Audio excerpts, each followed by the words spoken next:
Praise the lord.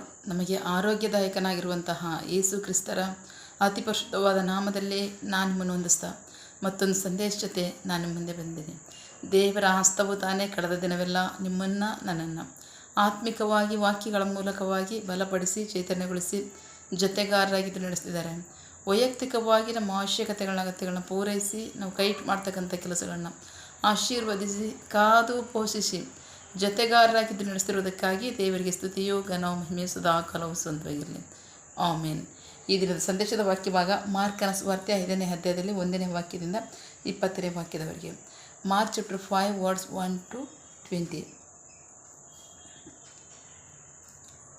ಅವನು ಸಮುದ್ರದ ಆಚೆಯ ಕಡೆಯಲ್ಲಿದ್ದ ಗೆರಸೇನಿನ ಪ್ರಾಂತ್ಯವನ್ನು ಸೇರಿದರು.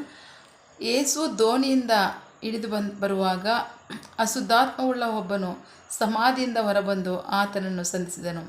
ಅವನು ಸಮಾಧಿಗಳ ನಡುವೆ ವಾಸಿಸುತ್ತಿದ್ದನು ಮತ್ತು ಯಾರಿಗೂ ಅವನನ್ನು ಬಂಧಿಸಲು ಸಾಧ್ಯವಾಗುತ್ತಿರಲಿಲ್ಲ. ಸರಪಣಿಗಳಿಂದಲೂ ಅವನನ್ನು ಕಟ್ಟಿಹಾಕಲು ಆಗುತ್ತಿರಲಿಲ್ಲ. ಅನೇಕ ಸಾರಿ ಅವನ ಕೈಕಾಲುಗಳನ್ನು ಸರಪಣಿಗಳಿಂದ ಕಟ್ಟಿಹಾಕಿದರೂ ಅವನು ಅವುಗಳನ್ನು ಕಿತ್ತು ಎಸೆದು ಬೇಡಿಗಳನ್ನು ತುಂಡು ತುಂಡು ಆಗಿ ಮಾಡುತ್ತಿದ್ದನು.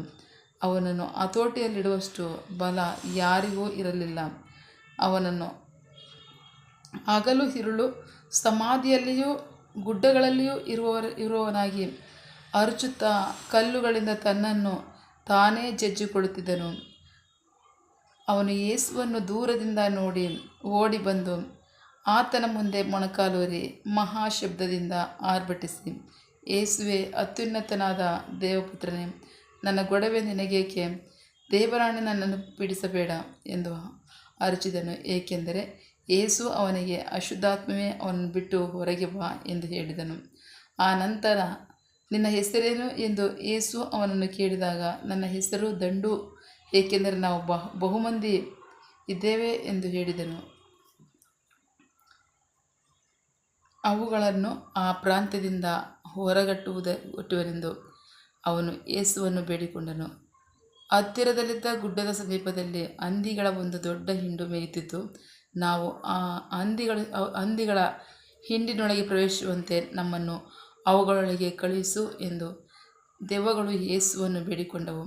ಆತನು ಅವುಗಳಿಗೆ ಅಪ್ಪಣೆ ಕೊಡಲು ಆ ಅಶುದ್ಧಾತ್ಮಗಳು ಅವನಿಂದ ಹೊರಗೆ ಬಂದು ಹಂದಿಗಳೊಳಗೆ ಪ್ರವೇಶಿಸಿದವು.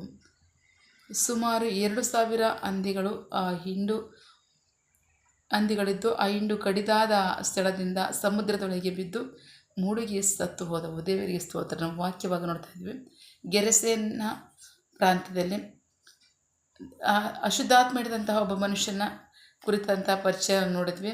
ಆತನನ್ನು ಯಾರೂ ಸಹ ಹಿಡಿಯೋಕ್ಕಾಗ್ತಿರಲಿಲ್ಲ. ಯಾಕೆಂದರೆ ಯಾರು ಸಮಾಧಿಗಳಲ್ಲಿ, ಗವಿಗಳಲ್ಲಿ, ಗುಡ್ಡಗಳಲ್ಲಿ ವಾಸ ಮಾಡ್ತಿರ್ತಾನೆ. ಯಾರೂ ಅವನು ಹಿಡಿಯೋಕ್ಕಾಗ್ತಿಲ್ಲ. ಬಹಳ ಕಷ್ಟಪಟ್ಟು ಹಿಡಿದು ಅವನಿಗೆ ಬೇಡಿಗಳನ್ನ ಹಾಕ್ತಾಯಿದ್ರು. ಅಷ್ಟು ಮಾತ್ರ ಅಲ್ಲ, ಸರಪಣಿಗಳನ್ನ ಹಾಕ್ತಾಯಿದ್ರು. ಆದರೂ ಸಹ ಅದನ್ನು ಕಿತ್ತು ಬಿಸಾಕ್ತಾ ಇದ್ದ, ತುಂಡು ತುಂಡು ಮಾಡಿ ಬಿಸಾಕ್ತಿದ್ದ ಅಂತ ವಾಕ್ಯ ಹೇಳಿದೆ. ದೇವರಿಗೆ ಸ್ತೋತ್ರ. ಅವನು ಆ ಭಾಗದಲ್ಲಿ ಜನರು ಓಡಾಡೋದಕ್ಕೆ ಭಯಪಡ್ತಾಯಿದ್ರು. ಸೊ ಅಷ್ಟಾದರೆ ಕೇಳಬೇಕಾ? ಆಗಿರಬೇಕಾದ್ರೆ ಯೇಸು ಗೆರಸೇಮಿನ ಪ್ರಾಂತ್ಯಕ್ಕೆ ಹೋದ ಸನ್ನಿವೇಶದಲ್ಲಿ ಸಮಾಧಿಗಳೊಳಗೆ ವಾಸ ಮಾಡ್ತಕ್ಕಂಥ ವ್ಯಕ್ತಿ, ಅಶುದ್ಧಾತ್ಮ ಹಿಡಿದಿರ್ತಕ್ಕಂಥ ವ್ಯಕ್ತಿ ಓಡಿ ಬಂದು ಯೇಸುವಿನ ಕಾಲಿಗೆ, ಪಾದಗಳಿಗೆ, ಮೊಣಕಾಲುಗಳಿಗೆ ಅಡ್ಡ ಬಿದ್ದು ಅವನು ಕೇಳ್ಕೊತಾ ಇದ್ದಾನೆ, ಅತ್ಯುನ್ನತನ ದೇವ ಮಗನೇ, ದೇವರ ಪುತ್ರನೇ, ನನ್ನ ಗೊಡವೆ ನಿನಗೆ ಏಕೆ? ದಯವಿಟ್ಟು ನನ್ನ ದೇವರಾಣೆ ನನ್ನ ಪೀಡಿಸ್ಬೇಡ ಅಂತ ಹೇಳ್ತಾ ಇದ್ದಾನೆ. ಯಾಕೆ? ದೇವರಿಗೆ ಸ್ತೋತ್ರ. ಅವನು ಹಿಡಿದಿದ್ದು ಅಶುದ್ಧಾತ್ಮ. ಅವನೇ ಹಂಗೆ ಕೇಳ್ಕೊಂಡ. ಹಾಗಾದರೆ ಅವನೇ ಕೇಳಿದ್ದಾನೆ, ಅಶುದ್ಧಾತ್ಮನೇ ಕೇಳಿದ್ದಾನೆ. ದೇವರಿಗೆ ಸ್ತೋತ್ರ.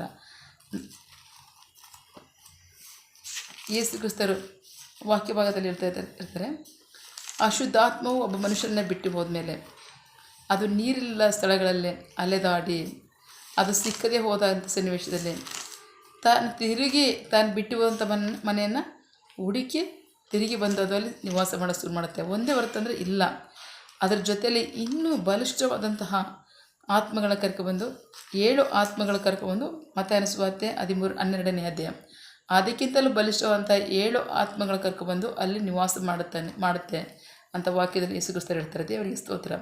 ಇಲ್ಲಿ ಇವನ ಪರಿಸ್ಥಿತಿ ಏನು? ನಿನ್ನ ಹೆಸರೇನಂತ ಕೇಳಿದ್ರೆ ದಂಡು ಅಂತ ಹೇಳ್ತಾ ಇದ್ದಾನೆ. ಯಾಕೆಂದರೆ ನಾವು ಬಹಳ ಮಂದಿ ಇದ್ದೀವಿ, ಒಬ್ಬನೇ ಇಲ್ಲ ಅಂತ. ದೇವರಿಗೆ ಸ್ತೋತ್ರ. ಅದೇ ಈ ಮನುಷ್ಯನನ್ನ ಯೇಸು ಕ್ರಿಸ್ತರು ದೆವ್ವ ಬಿಡಿಸಿದಾಗ ಅವನು ಮೌನವಾಗಿ ಹೋಗಿ ಬಟ್ಟೆ ಹಾಕ್ಕೊಂಡು ಗೌರವವಾಗಿ ಕೂತಿರ್ತಾನೆ. ಅದನ್ನು ಮುಂದಿನ ವಾಕ್ಯದಲ್ಲಿ ಜನ ನೋಡಿ ಆಶ್ಚರ್ಯ ಪಡ್ತಾರೆ. ದೇವರಿಗೆ ಸ್ತೋತ್ರ. ಹಾಗಾದರೆ ನಡೆದಿದ್ದೇನು?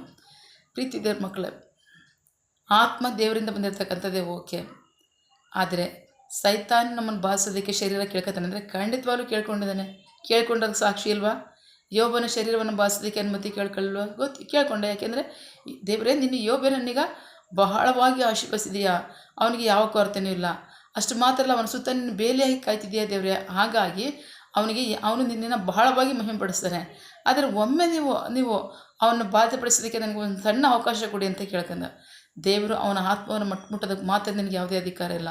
ಶರೀರವನ್ನು ಮುಟ್ಟೋದಕ್ಕೆ ಅನುಮತಿ ಕೊಡ್ತೀನಿ, ಆದರೆ ನೀನು ಅವನ ಜೀವವನ್ನು ಸಹ ತೆಗಿಯೋಕ್ಕಾಗಲ್ಲ ಅಂತ ಹೇಳಿದರು. ದೇವರಿಗೆ ಸ್ತೋತ್ರ. ಆಗ ಅವನ ಶರೀರವನ್ನು ಬಾಧಿಸೋದಕ್ಕೆ ಅನುಮತಿ ಪಡ್ಕೊಂಡ.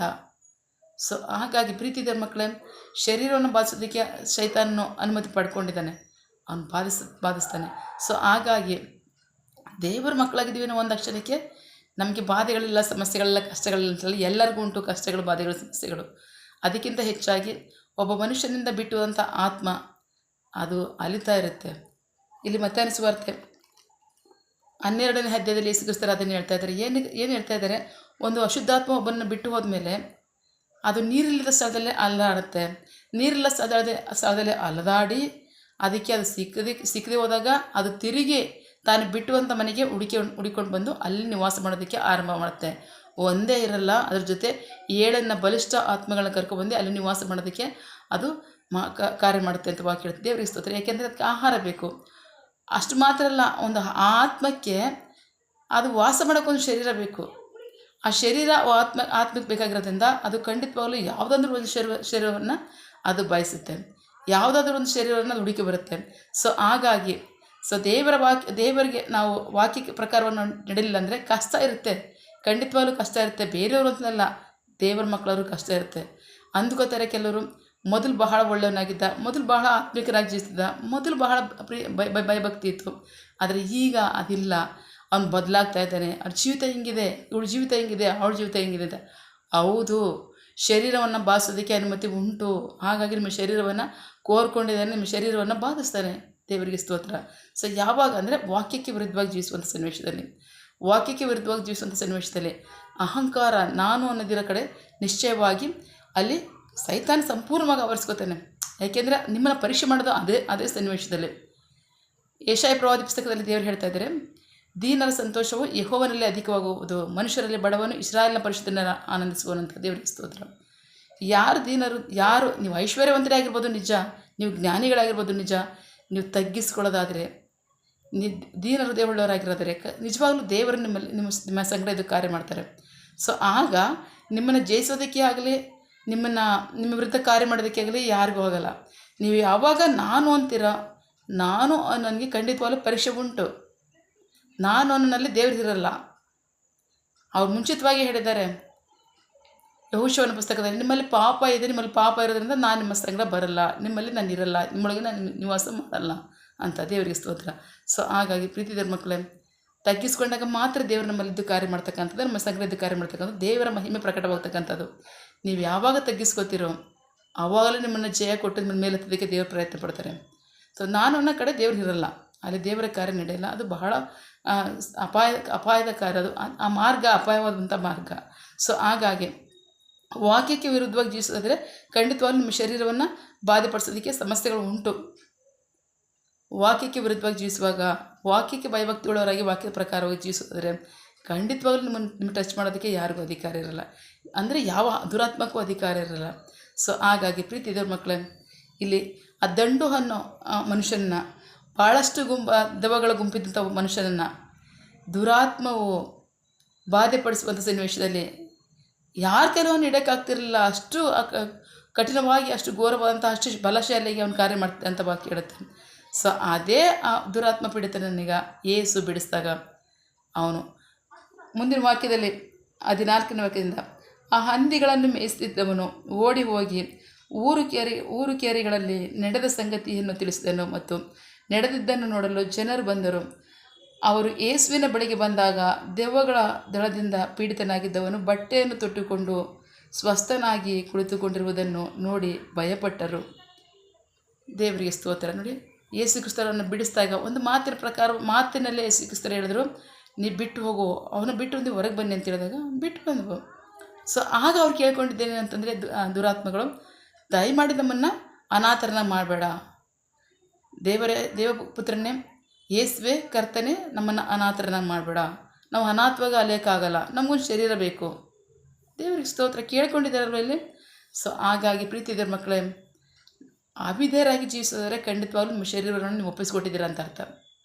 ಏನಕ್ಕೆ ಒಪ್ಪಿಸ್ಕೊಟ್ಟಿದೆ ಅಂದರೆ ಸೈತಾನಿಗೆ ಒಪ್ಪಿಸ್ಕೊಟ್ಟಿದ್ದೀರಾ, ಬಾಧಿಸುವಂಥ ದುರಾತ್ಮಕ್ಕೆ ಒಪ್ಪಿಸ್ಕೊಟ್ಟಿದ್ದೀರಾ ಅಂತ ಅರ್ಥ. ಸೊ ಹಾಗಾಗಿ ವಾಕ್ಯದ ಪ್ರಕಾರವಾಗಿ ಜೀವಿಸೋದಾದರೆ ನಿಮ್ಮನ್ನು ಅದು ಯಾವುದೂ ಟಚ್ ಮಾಡಲ್ಲ. ದೇವರ ಮಕ್ಕಳಾಗಿ ದೇವರ ಭಯಭಕ್ತರಲ್ಲಿ ಜೀವಿಸ್ತಾರೆ ಅಂತ ಗೊತ್ತು, ಟಚ್ ಮಾಡೋಕ್ಕಾಗಲ್ಲ. ಸೊ ಹಾಗಾಗಿ ನಂಬಿಗಸ್ತರಾಗಿ ವಾಕ್ಯಕ್ಕೆ ವಿಧೇಯರಾಗ್ರಿ, ವಾಕ್ಯದ ರಕ್ಷಣೆನ ಹೊಂದ್ಕೊಳ್ಳಿ. ಆಮೇಲೆ ಪ್ರಾರ್ಥಿಕೊಳ್ಳೋಣ.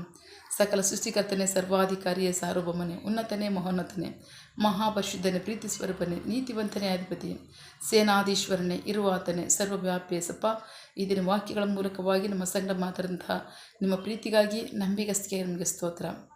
ಗೆರಸೇನ ಪ್ರಾಂತ್ಯದಲ್ಲಿ ದಂಡು ಎಂಬ ಮನುಷ್ಯನಲ್ಲಿ ಬಹಳಷ್ಟು ದೆವ್ವಗಳಿದ್ದು ಜನರನ್ನು ಬಹಳ ಬಾಧೆಪಡಿಸಿ, ಹಿಂಸೆಪಡಿಸಿ, ಯಾರಿಂದಲೂ ಅವನು ಹಿಡಿಯೋಕ್ಕಾಗದೆ, ಅವನ ಕಟ್ಟಿ ಹಾಕಾಗದೆ ಬಾಧಿಸುವಂಥ ಸನ್ನಿವೇಶದಲ್ಲಿ ನಿಮ್ಮ ಬಳಿಗೆ ಬಂದು ಮೊಣಕಾಲು ಹುರ್ಕೊಂಡಾಗ, ಕರ್ತನೇ ಸಪ್ಪ, ಆ ದೆವ್ವಗಳು ಕೂಡ ಕೇಳ್ಕೊಂಡು ನಮ್ಮನ್ನು ಅನಾಥರನ್ನ ಮಾಡಬೇಡ ಅಂತ.